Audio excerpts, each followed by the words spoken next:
Do you remember me?" "Yes." "That's not what I asked." I didn't answer. The elevator kept climbing, floor after floor, and somewhere between the lobby and the top of that building, I forgot how to breathe like a normal person. She wasn't supposed to be the new CEO.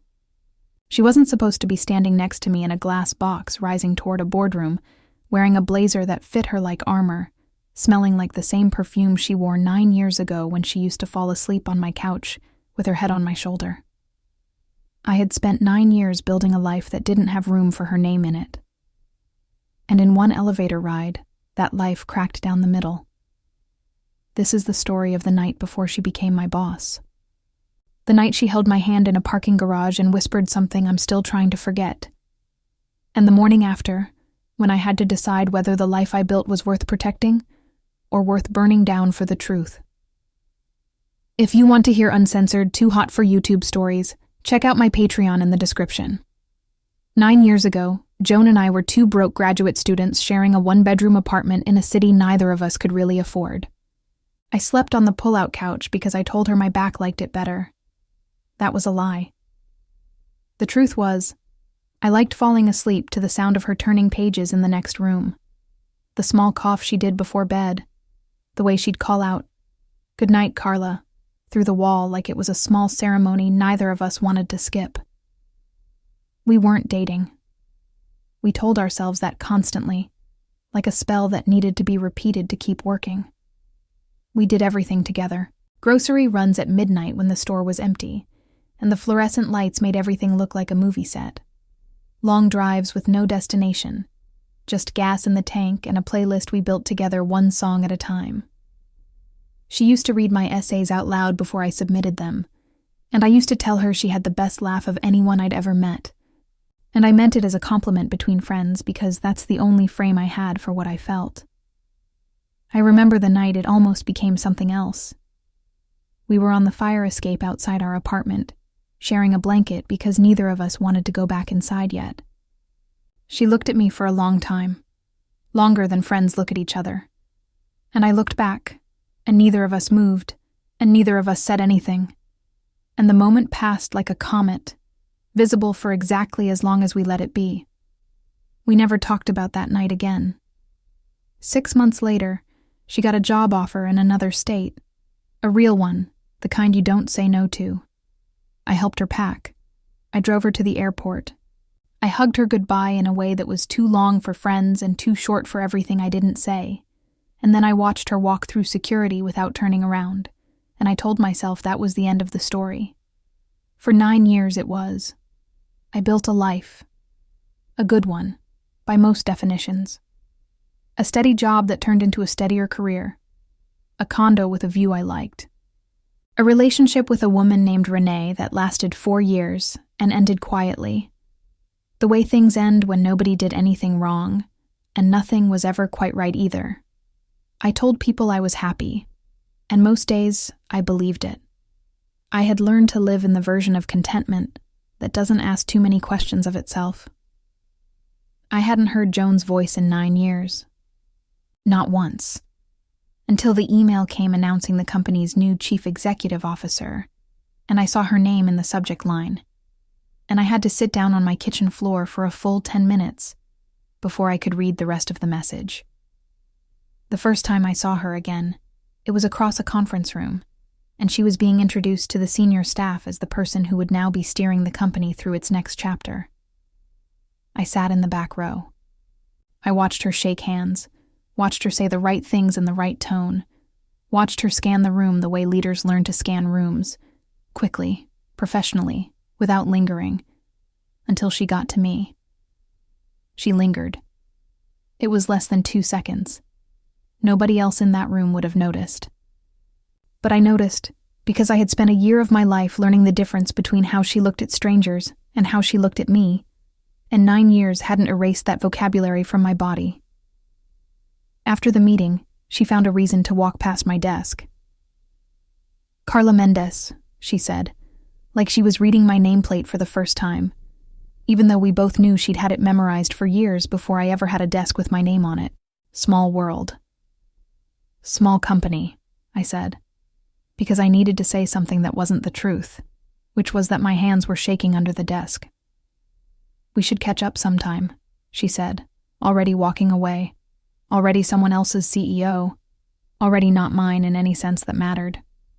For old times, I told myself it meant nothing. Executives say things like that. It's a professional courtesy, a sentence with no weight behind it, the corporate equivalent of, "Let's get coffee sometime," that nobody ever follows up on. She followed up on it. 3 days later, a calendar invite appeared in my inbox. Just her name and mine. No subject line explaining the purpose. Just a time, a place, a small Italian restaurant 2 blocks from the office, not a conference room, not a meeting room with a glass wall where anyone could see in. I sat at my desk staring at that invite for 20 minutes before I accepted it. That dinner should have been 20 minutes of polite catching up. It became 3 hours. We talked about everything except the thing that actually mattered. Her career, the cities she'd lived in, the people she'd dated, and the ways they hadn't worked out. My career, my condo, Renee, the slow, ordinary erosion of a 4-year relationship that ended without anyone needing to raise their voice. At one point, she reached across the table and moved a strand of hair off my face, the way you'd do for someone you've touched 1,000 times before, and then she caught herself and pulled her hand back fast, like she'd touched something hot. "Sorry," she said. "Old habit." "It's fine," I said, and my voice came out steadier than I felt, which surprised both of us. I went home that night and lay awake until 3 a.m., staring at my ceiling, doing the thing I used to do 9 years ago on nights I couldn't sleep. Running through every word she'd said, every look, every silence, trying to find the version of the conversation that made sense of what I was feeling. I told myself it was nostalgia. I told myself it was just 2 old friends remembering who they used to be. I told myself a lot of things that week, and none of them were true. Here's what nobody tells you about working for someone who used to almost be the love of your life. You start memorizing things you have no right to memorize. The exact rhythm of her footsteps in the hallway before she walks past your office. The 2 seconds of hesitation in her voice on a call right before she says your name, like she's deciding each time whether to say it warmly or professionally. The fact that she still drinks her coffee the same way. Too much cream, no sugar, the cup held with both hands like she's cold even in a warm room. I started staying later at work, not because the job demanded it, because she did too. And there was something about the building emptying out around us, the fluorescent hum of an office after 6, the 2 of us being the last lights still on, that felt like the fire escape all over again, like a version of us that existed outside the rules of the daytime. One night in March, it rained hard enough that the office building's parking garage flooded at one entrance, and half the staff cars were stuck waiting for the water to recede. I was standing by my car when she found me there, alone, under the concrete ceiling, the rain roaring somewhere above us, like the whole sky had something urgent to say. "You're still here," she said. "So are you." She walked closer than a CEO walks toward an employee. Close enough that I could smell the rain on her coat, close enough that I had to actually decide whether to step back, and I didn't. "I think about that night on the fire escape," she said. Not a question, just a fact she'd been carrying for 9 years, and finally set down between us. More than I should. My heart was doing something violent and embarrassing in my chest. "Why didn't you ever say anything? Back then?" "Because I was 24 and terrified, and you looked like someone who needed her life to make sense, and I didn't think I could be the thing that made it not make sense." She shook her head, like she was angry at the version of herself from 9 years ago. I told myself it would pass. The feeling. I told myself that for 9 years. Did it? No. She reached for my hand, not dramatically, just laced her fingers through mine, slow, like she was giving me every second I needed to pull away. And I didn't pull away, because some part of me had been waiting 9 years for someone to ask permission like that. "I shouldn't have taken this job," she said quietly. I knew you worked here. I told myself it wouldn't matter. I told myself I was past it. Are you? Past it? She looked at me with an expression I hadn't seen since the fire escape. Open, unguarded, the executive armor completely gone. Carla, I'm not even a little bit past it. Neither of us said anything else. We just stood there, in a flooded parking garage, holding hands like two people who had finally stopped pretending. And I felt something crack open in my chest that I had spent 9 years carefully keeping closed. She let go first. This is complicated, she said. I'm your boss now. There are rules. There are real consequences if this goes wrong, for both of us, but especially for you. I know. I need you to think about that. Really think about it, before either of us says anything else we can't take back. She walked to her car without looking back, the same way she walked through airport security 9 years ago, and I stood in that garage for a long time after her taillights disappeared, holding my own hand where hers had just been, feeling the absence of her fingers like a sentence missing its last word. I went home and didn't sleep at all that night. I made a list, the way I do when I'm trying to make sense of something too big to hold in my head all at once.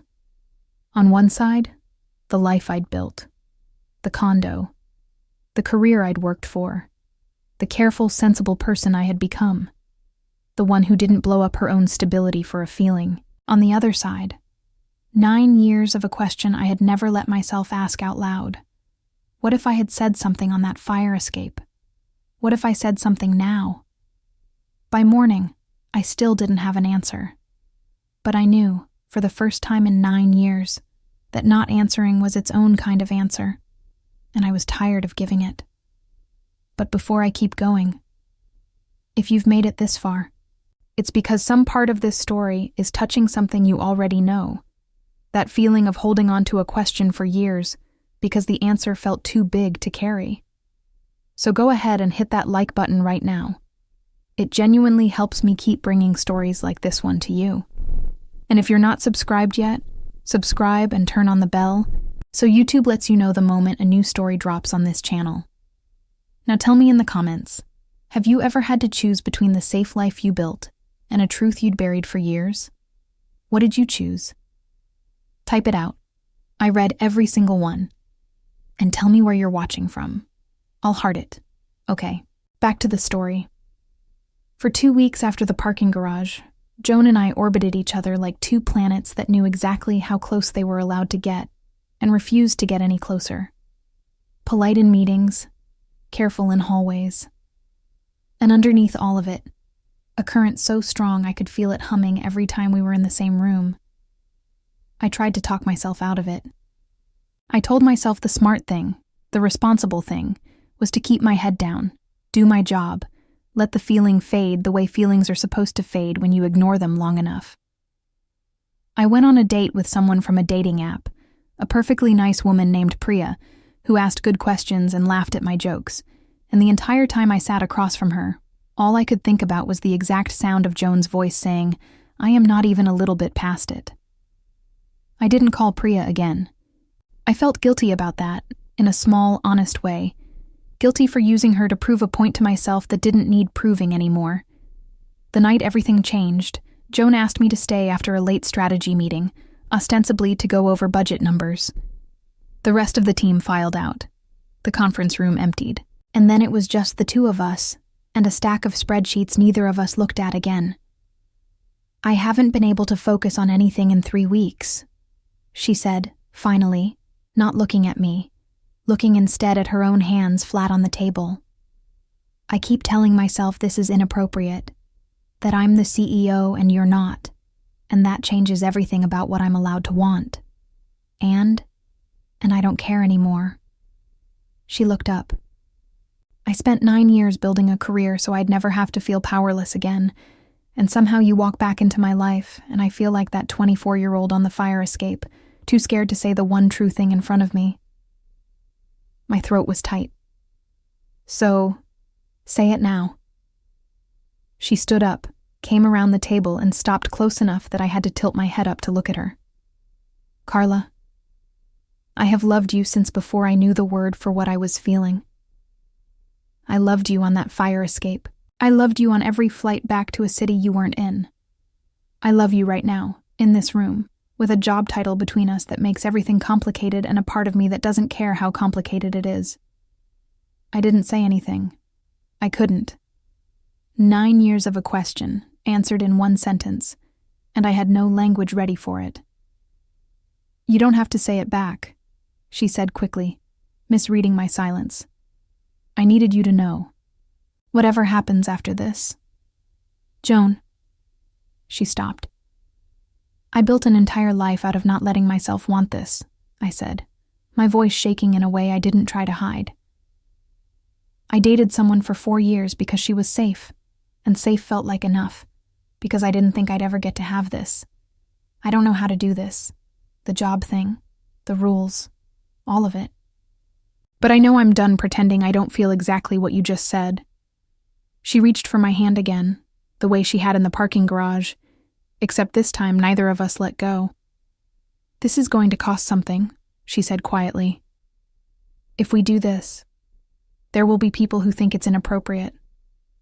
There might be real consequences. For my position, for yours, for how people see us at work. I need you to know that before you decide anything. I know, I said. I've known for 2 weeks. I'm choosing it anyway. I want to be honest about what it cost, because I think the cost is the part people skip when they tell stories like this. I went to HR myself, before anyone else could turn it into gossip, and disclosed the relationship the way the policy required. Full transparency, a request to be moved to a different reporting line, a formal review that took 3 uncomfortable weeks. Joan did the same on her end, with her board. There were people in that building who looked at me differently afterward, a few who assumed I'd done something calculated, climbed something instead of fallen into it. I lost a friendship with a colleague who told me, not unkindly, that she thought I'd compromised myself. It hurt more than I expected it to. My mother, when I finally told her over the phone, my hands cold even though it was July, was quiet for a long moment before she said, I always wondered about you and that girl from grad school. Not the reaction I feared, not the one I hoped for either. Something in between. An old, unspoken thing finally spoken, and both of us figuring out in real time what to do with it now that it was out in the open. I moved to a different division.